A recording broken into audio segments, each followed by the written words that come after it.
할렐루야. 주님의 은혜가 오늘 여러분 삶 가운데 가득하시기를 주의 이름으로 축원을 드립니다. 자, 이제 마지막으로 권면을 합니다.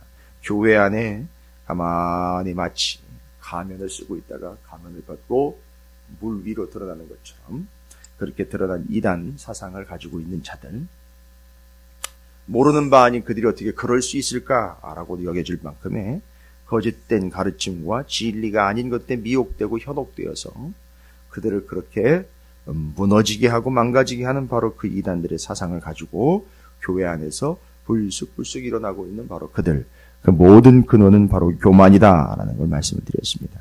따라서 우리는 어떻게 해야 교만하지 않을 수 있을까 늘 고민하게 됩니다. 자, 그러면 오늘 마지막 권면으로 이제 그 교만한 자들을 향한 그 거짓 선지자들과 이단들을 향하여 거짓 가르침의 영향을 받은 성도들, 얼마 전까지도 같이 밥을 먹고 같이 활동을 했던 그들인데 바로 그들이 다른 것 아주 교만하여 거짓 가르침과 진실이 아닌 것들, 성경이 아닌 것들에 현혹되고 미혹되어 소위 말하는 영적인 지식이라도 할 수 있고 외부에서 배워온 것일 수 있고 잘못 몸에 습득된 것일 수도 있고 잘못 착각하고 있는 자기 확신과 신념일 수도 있는 그 모든 것들에 휘둘림을 당하고 있는 바로 교만한 자들을 어떻게 대할 것인가. 아이러니하고 의아하게 여겨질 것 같은데 22절과 23절에 보니까 긍휼히 여기라라는 단어가 등장을 합니다. 긍휼히 여기라. 이건 곧 불쌍히 여기라라는 말이거든요. 왜 그들을 긍휼히 여기라는 말로 마지막에 권면을 하고 있을까? 우리는 오해할 수 있습니다. 잘못하면 또 이걸 우리 식대로 착각하여 이해할 수 있는데 그들이 그래도 한때는 우리와 같이 생활을 했으니까 그리고 우리가 알고 있으니까 그래도 끝까지 그들을 불쌍히 여겨서 언젠간 돌아오겠지 내지는 그래도 그동안에 같이 밥을 먹은 게 얼만데 라면서 그들을 감싸 안아주는 것을 이해하는 걸로 착각을 합니다. 절대 그렇지 않습니다. 그들을 불쌍히 여기라, 긍휼히 여기라라는 말은 그들과의 관계 때문에 그들을 불쌍히 여기라는 게 아닙니다. 지금까지 그들이 했던 것 때문에 불쌍히 여기라는 게 아니에요. 나와 그동안에 얼마만큼의 관계를 쌓았기 때문에 그들을 불쌍히 여기라는 게 아닙니다. 내가 그 사람한테 얻어먹은 밥 때문에, 그 사람과 나눠먹은 간식 때문에, 그 사람과 활동했던 그런 여러 정 때문에 그들을 긍휼히 여기라는 게 아닙니다. 많은 성도들이 오해하고 착각을 하고 있습니다. 그리고 많은 성도들이 그것 때문에 그들을 끝까지 그래도 사랑으로 보듬고 가야 되고 긍휼을 베풀어줘야 되지 않겠느냐 이렇게 얘기를 합니다. 여기서 말하는 긍휼은 그런 의미의 긍휼이 아니고요. 무엇 때문에 그들을 긍휼히 여겨야 되느냐 하면 23절에 그들이 그 이단 사상에 빠져가지고선 자기 개념, 자기 확신, 자기 자아에 빠져가지고선 스스로 구렁텅이에 빠진 그들은 마치 무언가 옷을 입고 있는 것 같은데 어떤 옷을 입고 있느냐? 바로 23절에 이런 거죠. 또 어떤 자를 불에서 끌어내어 구원하라. 또 어떤 자를 그 육체로 더럽힌 옷까지도 미워하되 두려움으로 긍휼히 여기라 라고 나와 있어요. 마치 잘 보십시오. 그 자신들이 더럽힌 옷을 입고 있는 것과 같이 겉에 이미 다른 걸 입고 있는 거예요. 근데 그 옷이 이미 더럽혀진 겁니다. 알고 계시다시피 이들은 교만하기 때문에 교만의 극치가 뭐냐 하면 바로 육신, 그 다음에 영혼을 분리시켜가지고선 이미 구원을 얻었다는 거예요. 이미 구원을 얻었기 때문에 이 육신은 영적인 구원과는 상관이 없으니까 이 육신은 함부로 굴려도 된다. 이런 아주 극도의 교만함을 가지고 있는 자들입니다. 그래서 특별히 이들에게서 나타나는 현상이 뭐냐면 성적인 타락, 그 다음에 주의 일들과 주의 성물을 함부로 대하는 것, 주의 말씀을 우습게 여김, 이런 현상들이 나타납니다. 아주 기고만장입니다. 교만하기 이를 데 없습니다. 그러니까 내가 내 정도의 신앙 이렇게 딱 하는 거예요. 벌써 내가 그동안에 들은 말씀, 내가 알고 있는 지식, 그 다음에 내가 그동안에 행했던 모든 것들이 다 데이터베이스가 되어서 자기를 맞습니다. 이 앞에서 이미 우리가 요한서신에서 디오드렙의 이야기를 했습니다만 스스로 으뜸되기를 자처하는 자처럼 이미 으뜸이 되어 있어요. 그래서 교만하기 이를 데 없습니다. 답이 없어요. 바로 그들이 입고 있는 옷 바로 그겁니다. 겉으로 너무너무 지저분한 옷이에요. 벗어버려야 될 옷인데 그걸 입고 있는 거예요. 그래서 바로 그들의 현 상태가 어떠하냐? 마치 그런 옷을 입고 있는 것처럼 더럽습니다. 더러워요. 그리고 미워하되라는 말로 아주 밉상입니다. 그 다음에는요, 이해 맞습니다. 두렵기까지 합니다. 저들 저러다가 어떻게 될까 싶은 게 두려운 거예요. 자, 그럼 그들의 특징이 뭡니까? 더럽고 밉고 두려움의 대상이에요. 그 사람들이 무섭다는 게 아니에요. 그 사람들이 지금 하고 있는 행동들과 그들의 처지가 아주 더럽기 그지없고 미움받기에 그지없을 뿐만 아니라 아주 그렇게 내버려 두면 이게 결국 멸망이기 때문에 보고만 있어도 두려운 거예요. 저러다가 어떻게 되려고 그러나 큰일 날 텐데. 그것 때문에 잘 보십시오. 그들이 더럽고 밉고 두려움, 바로 이것 때문에 그들이 긍휼, 곧 불쌍히 여김 받을 대상이라는 거지. 그들과의 관계 때문에 아쉬움에 그들이 불쌍히 여김의 대상이 아니라는 거예요. 그들이 입고 있는 옷이요, 너무 더럽습니다. 아주 밉상이에요. 어울리지 않아요. 거기다가 저러다가 큰일 나는데 두려웁니다. 그래서 그게 불쌍한 거예요. 그래서 그것 때문에 불쌍한 거지. 그동안의 우리의 관계 때문에 불쌍한 게 아니라는 걸 잊지 마십시오. 그래서 그 교만함의 요소가 그들이 입고 있는 그 교만이라는 옷이 그렇게 더럽고 밉고 두렵기까지 한 거예요. 자, 그런 그들이 그걸 벗지 않는 이상은 구원을 얻을 수가 없겠죠. 그런 측면에서 그들을 불쌍히 여기게 돼요. 근데 여기서 말하고 있는 그들을 두려움과 불쌍함과 밉고 더러움, 그것들로 덧입고 있는 그들, 마치 옷을 입은 것처럼 그렇게 보여지는 그들, 참 불쌍히 그지없습니다. 그런데 그들과는 대조적으로 오늘날 하나님의 교회와 성도들은요, 바로 이렇게 대조를 시켜버리고 있어요. 어떻게 대조를 시킵니까? 뒤에 이어지는 본문 말씀, 능히 너희를 보호하사 라고 나와 있어요. 그들과는 달리 너희는 어떻게 거침없게 하시고, 아주 명확하고 명백한 단어를 쓰고 있습니다. 거침이 없다. 여기 거침이 없다라는 말은 오해하시면 안 돼요.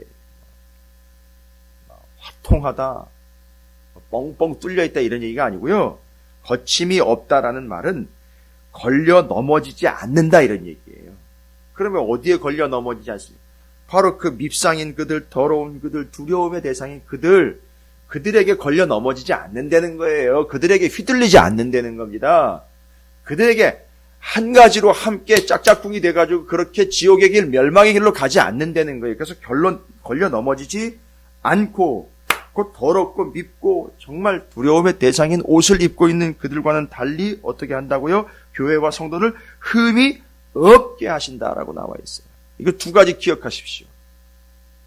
그들의 그런 더럽고 밉고 두려움의 대상이 되는 모습과는 달리 하나님이 선택하신 교회와 성도들은 거침이 없고 흠이 없는 거예요. 지금 우리의 모습이 어떤 모습이냐면 그들과 달리 지금 이 본문 말씀을 읽고 받고 있는 교회의 성도들이 어떤 모습이냐면 그들과는 달리 거침이 없고 흠이 없음이 증명된 거예요. 그러면 뭔 얘기입니까? 거침이 없고 흠이 없다라는 말은 그들은 왜 그렇게 더럽고 밉고 두려움의 대상이 되었느냐면 그들의 교만 때문입니다. 그러면 거침이 없고 흠이 없는 성도들은요, 겸손하다라는 얘기입니다.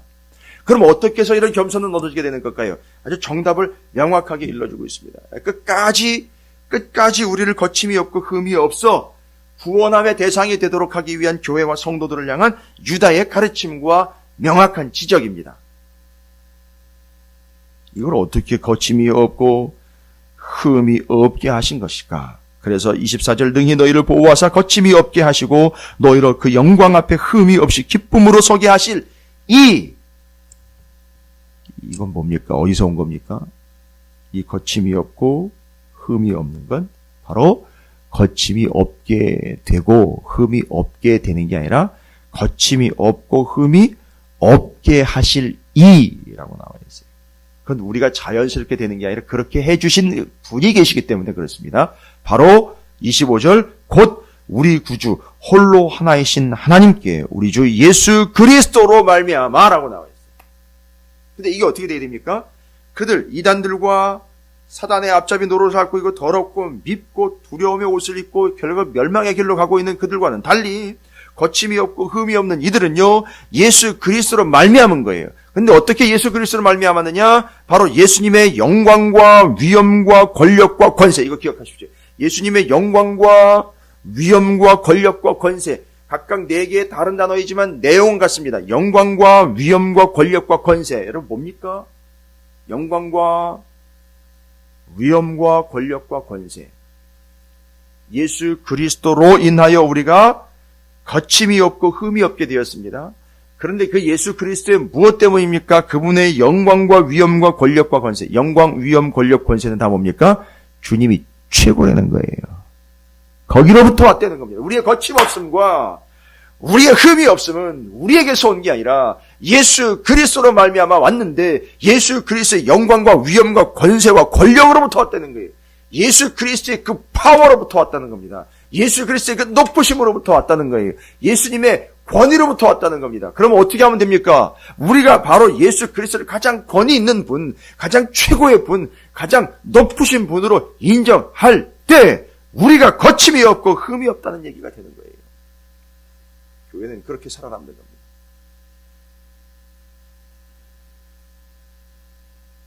세상이 뭐라 할 때 고집을 피워서 그래도 폼을 유지하는 게 아니고요. 세상이 뭐라 하든 거침이 없고 흠이 없는 교회로서 오직 예수의 영광과 위엄과 여기에 기록된 권력과 권세로 인하여 교회가 교회다운 거거든요. 성도가 성도다운 거거든요. 무엇 때문입니까? 어디 가서 쭈뼛쭈뼛합니까? 어디 가서 세상에 죽어질 것과 썩어질 들 앞에서 그 미흡고 더럽고 두려움의 대상인 이 두려움이라는 것은 벌벌 떠는 게 아니라 결국 저러다가 망하지라고 명확하게 드러난 그거예요. 그것들 앞에서 우리가 벌벌 떨지 않는 이유는 뭡니까? 예수 그리스도의 영광과 위엄과 권력과 권세 때문입니다. 따라서 우리는 이 세상에서 거침이 없고 흠이 없는 삶을 살게 될 줄로 믿습니다. 저는 우리 찾으시는 교회가 그렇게 거침이 없고 흠이 없는 교회가 됐으면 좋겠어요. 방법은 다른 게 없어요. 이 거침이 없고 흠이 없는 것은 다른 데서 오는 게 아니라 예수 그리스도를 말미암는데 그 예수 그리스도의 영광과 권위, 권력과 권세로부터 옵니다. 그러면 아무리 목에 힘을 주고 내가 믿는 게 예수인데 이래봐야 소용없어요. 내가 예수를 믿는데 아무리 십자가를 갖다가 사람들한테 갖다 대보세요. 두려워하고 무서워하나. 절대 그렇지 않습니다. 바로 무엇입니까? 내가 죽어도 내 목숨을 다해도 내 목숨이 빼앗기는 한이 있더라도 예수 그리스도의 영광과 위엄과 그 존귀와 권세와 권력을 보여주는 것 외에는 방법이 없어요. 바로 예수 그리스도가 나의 최고의 권력이다. 최고다. 최상이다. 으뜸이다. 나의 전부다. 사람들이 그걸 볼 때에 우리는 바로 거침이 없고 흠이 없는 존재가 되는 겁니다. 세상은 우리를 두려워하지 않습니다. 세상은 우리를 무서워하지 않습니다. 세상은 예수 그리스도를 최고로 모셔서 그 최고의 예수 그리스도를 모시고 가는 그를 두려워할 뿐이죠. 그래서 예수 그리스도를 가장 맨 꼭대기 최고의 사령관으로 놓고 가는 그들을 두려워하는 거지 나를 두려워하지 않습니다. 세상에 얼마나 닳고 달았는데요. 세상에 높은 자들이 얼마나 많은데요. 세상에 돈 많은 자들이 얼마나 많은데요. 거기서 닳고 다른 이들이 교회를 두려워할 리가 없습니다. 무서워할 리가 없어요. 그러나 우리가 정말 목숨을 다해 주님을 최고, 최선, 최우선으로 놓을 때 그 모습을 보면 세상은 두려워 떨게 되어 있습니다. 그것이 우리로 하여 거침이 없고 흠이 없게 합니다. 그것이 그 교만한 자들과의 차이를 만들어냅니다. 그리고 그 모습은 그들은 더럽고 밉고 그러다가 망하지 두려움의 대상이지만 우리는 거침이 없고 흠이 없습니다. 바로 예수 그리스도 때문입니다. 우리가 어떻게 때문입니까? 그분을 그렇습니다. 여기 나와 있는 것처럼 영광과 위엄과 권력과 권세로 예수님 되게 할 때에 우리가 바로 거침이 없고 흠이 없는 존재가 된다는 사실을 잊지 마시기를. 유다가 마지막 훈계와 권면에서 이렇게 이야기합니다. 절대 당신들 때문에 세상이 두렵거나 세상이 당신들을 두려워할 리는 없습니다. 그러나 당신들이 목숨을 걸고 주를 가장 높고 가장 존귀한 분으로 영화롭게 하고 존귀와 영광을 돌리며 그분의 권력과 권세를 인정할 때 세상은 우리를 두려워합니다. 교회를 두려워합니다. 라는 걸 이야기하고 있습니다. 여러분을 통해 주님의 가장 최고의 존재가 되셔서 여러분의 삶이 거침이 없고 흠이 없는 겸손의 백성이 되어 더럽고 밉고 두려움의 대상인 그들과는 다른 구별된 삶을 계속 살아가시기를 주님의 이름으로 축원을 드립니다. 오늘 귀한 말씀을 통해서 명확하게 우리에게 일러준 거침없고 흠이 없는 삶, 예수 그리스도를 가장 높이며 그분 아래에서 그분을 향한 겸손함으로 그분을 최고로, 그분을 우선으로, 그분을 따르는 우리의 삶을 통해 우리가 거침없고 흠이 없는 삶을 살 수 있다는 사실 잊지 마시고 이 기도의 제목으로 함께 기도하고 한 날을 시작하겠습니다.